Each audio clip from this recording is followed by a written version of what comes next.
Another week, another big tech firm slapped with a fine. We're talking about Meta, the US-based social media giant. Meta is the parent company of Facebook, Instagram and WhatsApp, and it has been hit by a $290 million fine in Nigeria. That's right, $290 million. The saga began in 2021. Nigerian oversight agencies started investigating Meta.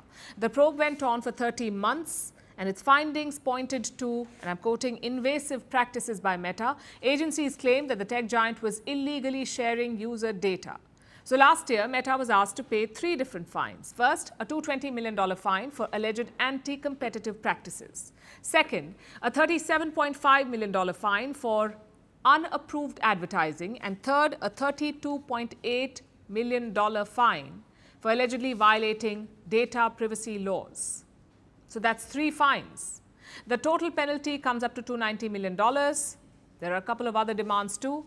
Nigeria wants Meta to seek prior approval before transferring personal data out of the country. It wants a specific icon added to educational videos. It also wants a list of unfair practices. These are ways in which Meta processes data which could harm Nigerians. They want a list of that. In short, Nigeria is cracking the whip, and unsurprisingly, Meta is not happy.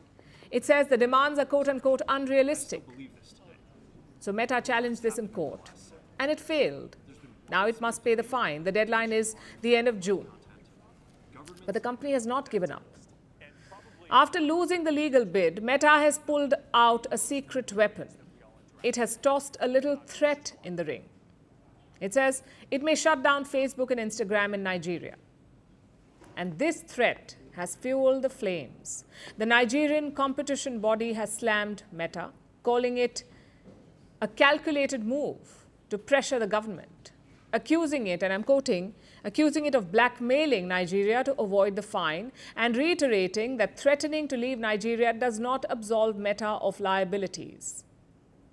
The company is yet to respond to this, but in all likelihood, this threat is a bluff. I'll give you 3 reasons why it's a bluff. First, Nigeria is not the only battleground for this tech giant. Government after government is slapping fines on Meta, from India and South Korea to France and Australia. In fact, last year, Australia saw the blackmail playbook in action. Meta said it will block a feature on Facebook after it was penalized in the country.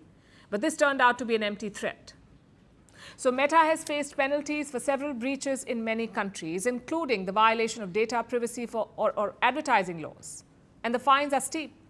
If $250 million sounds like a lot, look at what happened last year. Meta settled a $1.4 billion lawsuit by the Texas government. This was for the unauthorized use of people's biometric data. And now they're in trouble in Nigeria.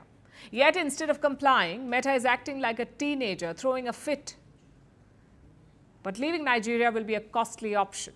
And that's reason number 2 why this threat is a bluff. Nigeria is Africa's most populous country. It has one of the world's highest number of internet users, with about 164 million internet subscriptions. Facebook is by far the most popular social media platform in Nigeria. It is not just used for communication by people, it is wildly popular among small businesses. So if the parent company chooses to walk away, Nigerian users won't be the only ones losing out. Meta will lose too.